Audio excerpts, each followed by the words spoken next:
the expectation is that at some point today, Theresa May will tell us when she is going to stand down as Prime Minister. Will we actually see that date today? Will she step down today? There's still a lot of things that aren't very clear, so hopefully shedding some light on this for us today, Guardian columnist Dawn Foster and Tom Harwood from Guido Fawkes. Good to see you both bright and early this morning. But first and foremost, Dawn, what are you expecting? So today, what I'm probably expecting is that Theresa May will at least lay out a timetable for when she will leave, and then we'll get some form of firmness as to when she expects to go. We've been told already that she expects to leave and to expect there to be a new leader in place before Tory party conference. But it seems like MPs, for MPs that wasn't good enough, and they want to know right now when she will leave, so that they know when that they will start to see a leadership debate underway. I mean, there's been a lot of pressure on her for a long time, Tom. I mean, it would seem Sir Graham Brady from the 1922 can really force her hand today, can't he? Because he's got this decision in an envelope as to whether they can hold another confidence vote. That's right. It's incredibly theatrical. The 1922 committee does not do things cleanly or dramatically.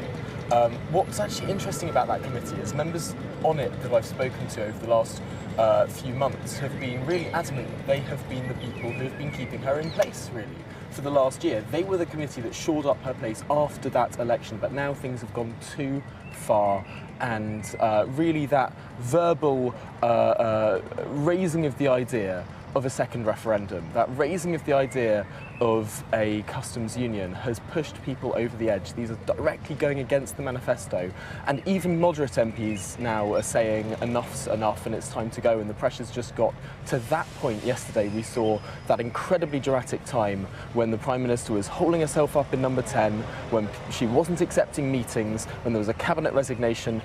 It's just gone too far, and the pressure's reached that point. One thing caught my eye in the papers this morning. That was in the Metro.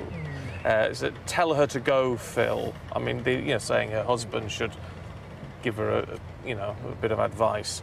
Is that a little bit misogynistic or not, Dawn?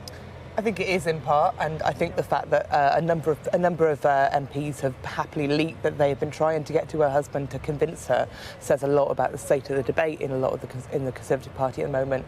But I think it also speaks to the fact that Theresa May doesn't have any allies left. She hasn't done for a very long time, and even when it came to calling this general election in 2017, it was said that she only came to the decision when she went on a walking holiday with her husband. She just doesn't have allies in number 10. She doesn't have allies outside number 10, and she has been, a Prime Minister basically on her own ever since, when normally Prime Ministers have a big shore of support around them. The only reason that she is still in place is because nobody else wanted to be the person for whom Brexit was kind of thrown all over them. Look, she's not gone yet. She's not likely to go for a few weeks at least. I mean, that's the sort of general understanding. So, but we are looking at when, not if. So, of course, the runners and riders are already out and about, Tom, in the Conservative Party. Is it still seen as a poison chalice, or are Brexiteer MPs particularly thinking they can finally have their say?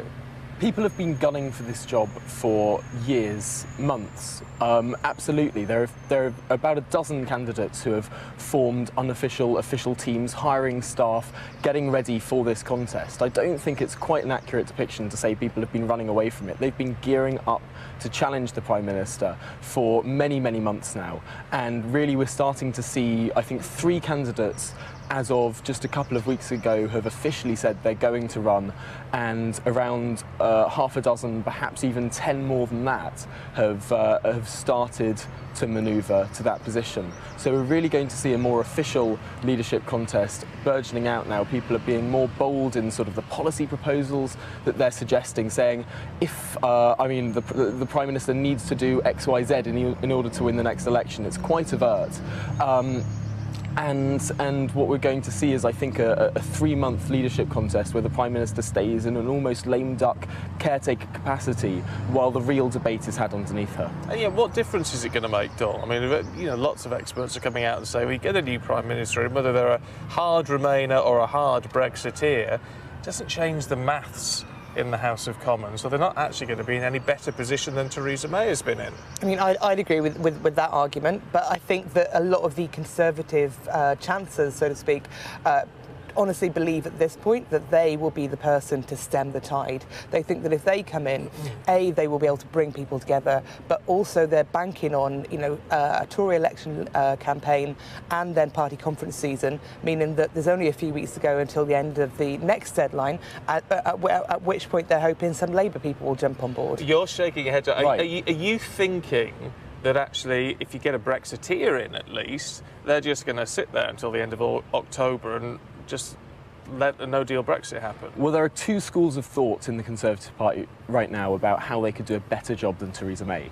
The first is that Remainers who are gearing themselves up to run for the job, people like Jeremy Hunt, Rory Stewart, Matt Hancock, these people in the cabinet right now are saying the deal came 30 votes away from passing just a few weeks ago. They think with superior messaging, with a renewed mandate, being able to get more than 3 Labour MPs voting for it, they'd be able to get it over the line.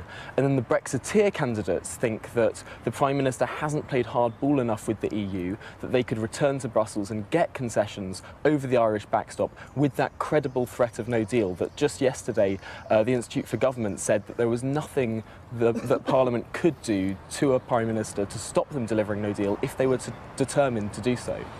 Heck, well, that means you've still got everything to play for, whichever side of this argument you're on. Thank you both. We'll see you two a little bit later on.